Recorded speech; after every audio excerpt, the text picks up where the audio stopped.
las condiciones de la secundaria con la educación. El gobierno bonaerense va a decidir esta tarde si flexibiliza las condiciones para pasar de año. Lo recordaba recién Marina Calabró. Hoy se va a aprobar una reforma que permite que los alumnos avancen pese a adeudar materias de hasta 3 años. Va a empezar a regir desde el próximo ciclo lectivo que se inicia dentro de pocos días. El gobierno bonaerense va a hacer hoy oficial esa reforma que prácticamente elimina la posibilidad de que un alumno repita de curso. Esto va a empezar el 1 de marzo. En agosto del año pasado, recordemos, la Dirección General de Cultura y Educación empezaba a delinear un documento que contemplaba una actualización del régimen académico en la secundaria. Hoy va a ser la aprobación en el Consejo Escolar. Están los votos a favor de los que quieren esta reforma. 7-3, el Consejo General de Educación de la provincia, que está integrado por 3 representantes del Frente de Todos, 3 de Juntos por el Cambio y 4 gremiales, cuenta evidentemente con mayoría. El sistema educativo bonaerense es por amplio margen el más grande del país. Solo en secundaria funcionan 4.000 escuelas y estudian 1.400.000 chicos. Cada año, según las cifras oficiales, repiten de año 140.000 estudiantes. En esa estadística el gobierno bonaerense ve la necesidad entonces de una reforma sin atender al método, que es si los chicos aprenden o si no aprenden. Bien, y para seguir analizando este tema, estamos en comunicación con Laura Lewin, especialista en educación. ¿Qué tal, Laura? ¿Cómo estás? Hola, ¿qué tal? Buen día, ¿cómo estás? Buen día. Bien, ¿cómo evaluás esta reforma? Y me parece que no es lo que tenemos que enfocar en este momento, ¿no? Cuando vos sacás la repitencia y tal vez no nos ponemos a pensar del mensaje que estamos dando. ¿Y cuál es el mensaje? El mensaje de que el valor del esfuerzo no es importante, la perseverancia no es importante, empezamos a nivelar para abajo y no cambiamos lo que realmente necesitamos cambiar en educación. Me parece que eso no va a resolver nada. Ahora, es verdad que la repitencia no es buena. Es verdad y está comprobado que la repitencia no ayuda a mejorar los aprendizajes. Pero en este momento me parece que no es el momento por el mensaje que estaríamos dando. Claro. Tenemos que enfocarnos en lo que es el fondo. ¿Y qué es el fondo? Mejorar la instrucción, mejorar la escuela. Y en ese sentido hay que enfocarse en trabajar con lo que es el qué se aprende y para qué se aprende. Y obviamente, ¿cómo se aprende? La matriz didáctica. Entonces, cuando un alumno se empieza a atrasar, lo que tenemos que hacer es salir a acompañarlo, salir a estimularlo, trabajar con tutores para ayudarlo, no dejarlo que avance aunque no haya aprendido. Porque yo me pregunto, un chico que llega a 3er año sin haber aprendido matemáticas de 1er y 2º, ¿cómo hace? Claro, ¿y cómo hace el profesor, no? Porque esto es algo que ninguno de los que están trabajando en esta reforma puede contestar. ¿Qué pasa con los profesores que van a tener que trabajar con quizás mitad de un curso que no tiene los conocimientos de 1er y 2º año, estando ya en 3º, con otra mitad que sí los tiene y tiene un nivel superior? ¿Cómo van a hacer? Bueno, hay algo que tiene que ver con la personalización de la educación y eso sí es importante que empecemos a trabajar. ¿Por qué? Porque nosotros seguimos trabajando con todos los alumnos al mismo tiempo, de la misma manera y con los mismos contenidos, cuando en realidad cada chico ya sabemos que aprende diferente. Entonces, ponele que sea importante que el docente pueda flexibilizar su manera de enseñar. Pero hay algo más que tiene que ver con esto que vos muy bien estás diciendo y a mí me preocupa mucho. Y tiene que ver con la motivación del docente. ¿Cómo hace un docente que preparó su clase, que planificó, que fue creativo, que le dedicó tiempo a sus alumnos para ver que sin importar si el alumno aprendió o no aprendió, el alumno puede avanzar? ¿Dónde lo deja él con su rol dentro del aula?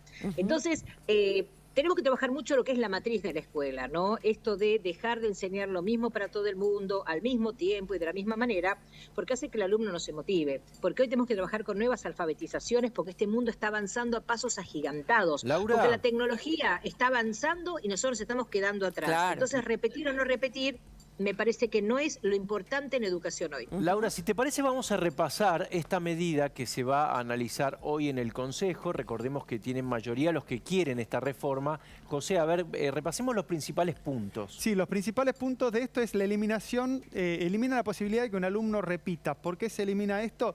Esto va a regir a partir del 1 de marzo. ¿Cómo va a funcionar esta flexibilización? Lo vamos a explicar en la siguiente placa.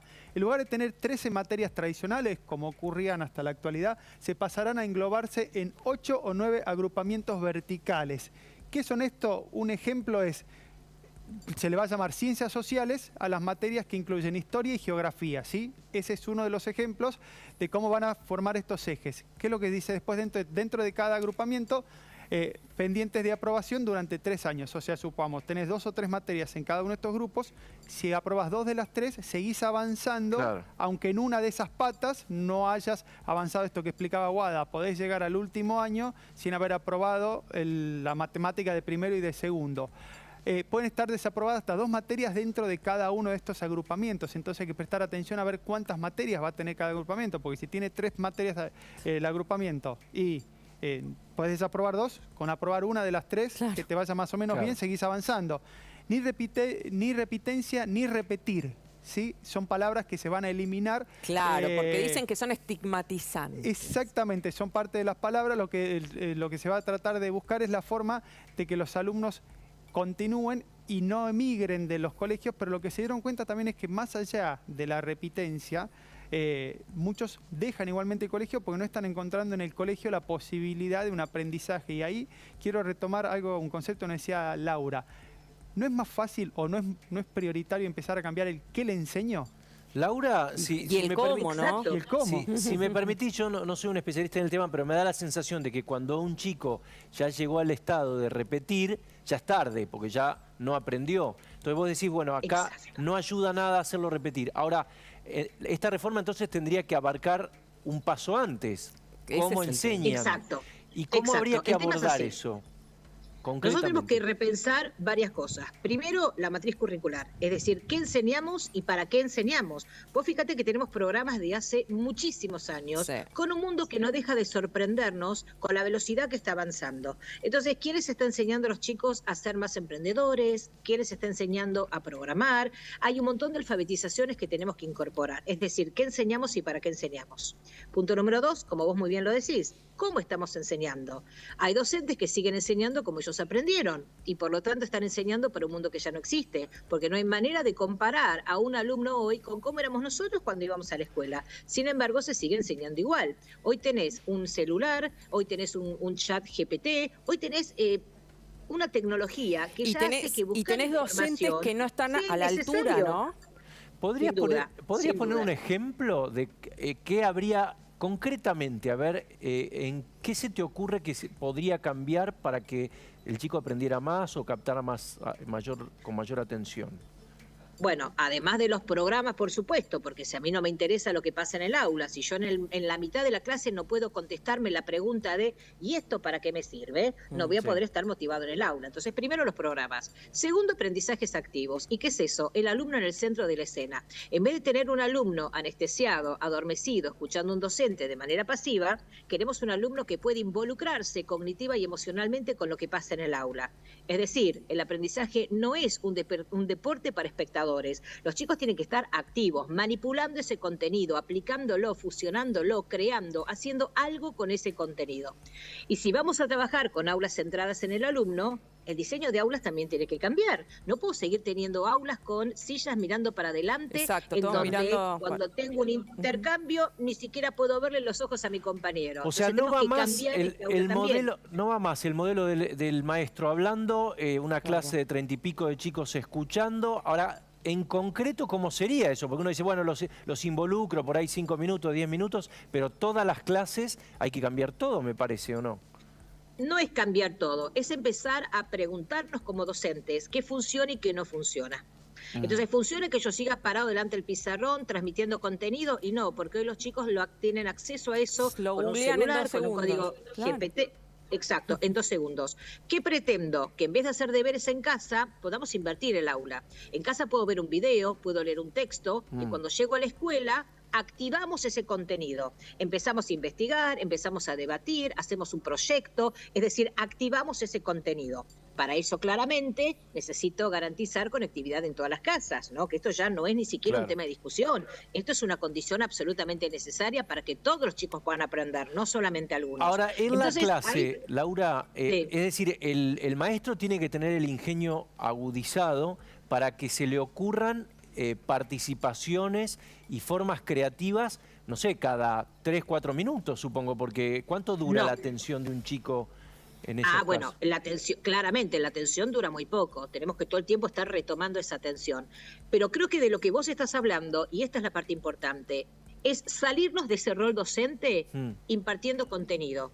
Entonces, en vez de enfocarnos en qué enseño a los alumnos, es cómo aprende el alumno. El docente tiene que convertirse en un facilitador, es decir, alguien que ayude a aprender.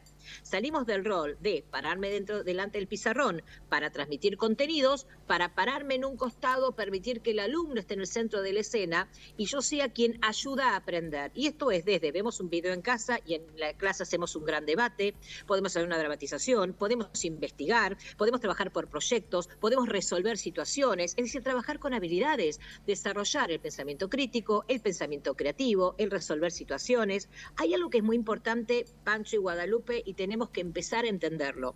Todo lo que se pueda automatizar, se va a automatizar. Las máquinas van a hacer todos los trabajos que sean precisos, aburridos, automatizados o muy higiénicos. Se van a necesitar gente para trabajos en donde haya que pensar de manera profunda y que haya que ser creativo. Entonces, ¿cómo hago para tener un alumno creativo y que piense de manera crítica si están todo el tiempo haciendo todo lo mismo de la misma manera y al mismo tiempo? ¿En qué momento se convierten en personas creativas? Eso hay que hacer en el aula, ayudar a desarrollar estas habilidades a través de actividades que promuevan la metacognición. Alumnos que puedan ver cómo están aprendiendo, que puedan tomar decisiones, que sean más autónomos, pero no se puede pasar de la noche a la mañana sin atravesar el amanecer. Hay que trabajar con lo que es la capacitación docente, hay que trabajar obviamente con que estén las condiciones para que el docente pueda hacer su mejor trabajo, infraestructura, sueldos, recursos, hay que volver a involucrar a la familia y el alumno tiene que hacerse responsable también de sus trayectorias académicas. Es decir, que el trabajo es muy arduo, sacando la repitencia no lo resolvemos, No, al contrario. todo lo contrario, ¿no? Porque aparte, claro. Por ejemplo, en las ciencias duras hay todo como un efecto arrastre, ¿no? Si uno no aprendió lo más básico en primer año, obviamente no va a seguir aprendiendo ni en segundo ni en tercer año. Y estamos yendo a contramano del mundo. Si bien es cierto, la repitencia es algo que se está sacando en todo el mundo, también es cierto que los países que salieron de la pobreza salieron gracias a que mejoraron su educación, sobre todo en ciencias duras, ¿no? Y pudieron generar, por ejemplo, programadores, todos estos oficios, como vos bien decís, que implican un pensamiento crítico y un pensamiento creativo. Y nosotros estamos yendo a contramano de eso. Claro, Laura. Nosotros seguimos con una escuela memorística, una escuela tradicional, donde seguimos pidiéndole al alumno que siga repitiendo conceptos y entonces estudian, rinden, aprueban y a los 3 días se olvidan de todo. Exacto. Nosotros necesitamos lograr que el alumno pueda activar ese contenido, pueda apropiarse de ese contenido, pueda hacer algo con ese contenido y obviamente empezar a ver cuáles son, para dónde va el mundo. El mundo necesita más emprendedores porque cada vez hay menos trabajo. El mundo necesita un foco, por supuesto, en tecnología, con el auge de la inteligencia artificial, con todo lo que tiene que ver con todo lo nuevo que está pasando. Tenemos que generar ese conocimiento. O sea que el foco tiene que estar en cambiar la escuela. Cambiar la escuela, la matriz curricular, la matriz didáctica, cambiar las aulas, cambiar los patios, capacitación docente, mucho bienestar docente, un docente que quiera estar en el aula. Que esté motivado, ¿no? Que quiera estar en el aula es muy importante. El respeto al docente. Bueno.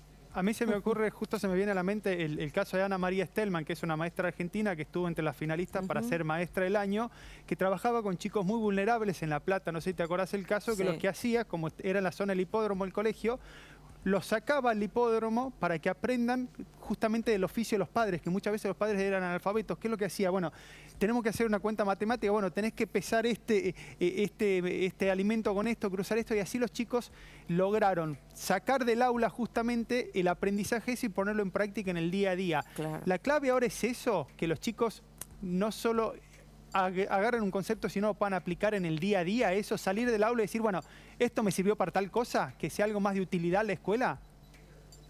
Eso habla del aprendizaje significativo, que lo puedan aplicar en su vida y absolutamente es lo que tenemos que trabajar, con clases que sean significativas, relevantes, interesantes para el alumno, que el alumno sepa que lo que está pasando en el aula es interesante, le va a servir, lo va a poder aplicar, si no el resto se lo olvidará en 2 minutos.